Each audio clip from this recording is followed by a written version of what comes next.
PN 25 tahun akhirnya ditetapkan sebagai tersangka penganiayaan hingga tewasnya Sandra Davita 30 tahun yang merupakan kakak kandungnya di rumahnya di Jalan Darmo Indah Selatan, Surabaya, Selasa 30 Juli 2024 lalu. Dari penyelidikan dan gelar perkara yang dilakukan tim penyidik Satreskrim Polrestabes Surabaya, terungkap sebelum korban tewas, kakak beradik ini sempat terlibat cekcok yang dipicu hutang tersangka di tempat kerja kakaknya. Pertengkaran berlanjut saat korban mengambil pisau sambil berteriak karena terpancing perkataan korban. Tersangka mendorong korban hingga membentur dinding. Karena korban berteriak, tersangka yang juga pernah berlatih bela diri mengunci leher korban dengan tangan kiri hingga korban tak bergerak. Tak sampai di situ, karena takut, tersangka yang sudah panik berinisiatif membuat korban seolah bunuh diri dengan melilitkan kabel ke lehernya. Namun karena tak tega, tersangka akhirnya pergi meninggalkan kakaknya tersebut.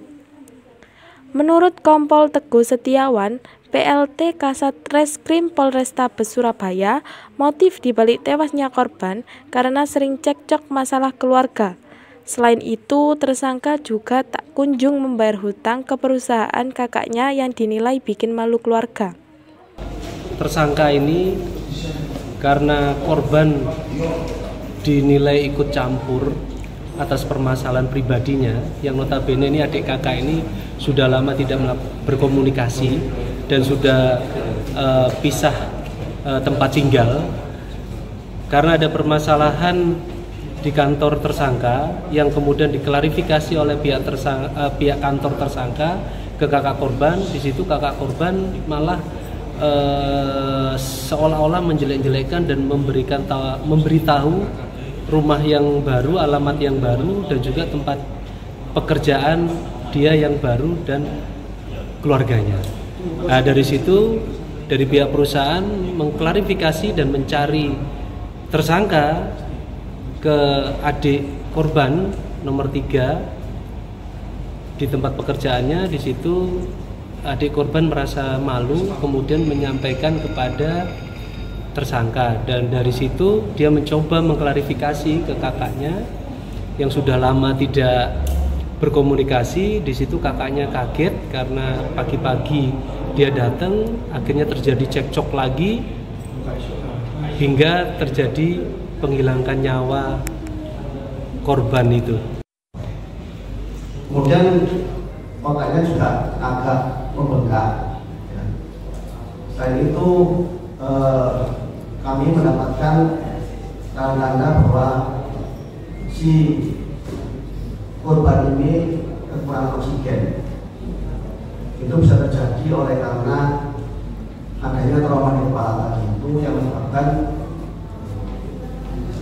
perdarahan baik di sub-belakang otak maupun sub-belakang otak yang mengakibatkan pembengkakan otak dan akhirnya menekan saraf menekan pusat pernafasan.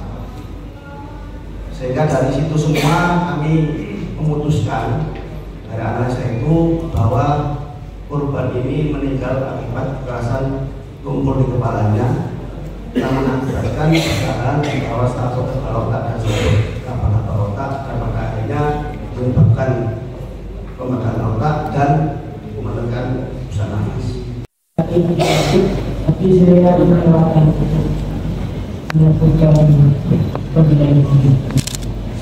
melakukan penguncian itu apa? Bela diri atau apa kok pakai kunci? Dulu sempat mengunci apa itu? MMA. Polisi juga mengamankan sejumlah barang bukti pakaian, dompet, ikat rambut korban, pisau, kabel kartu ATM, dan uang tunai.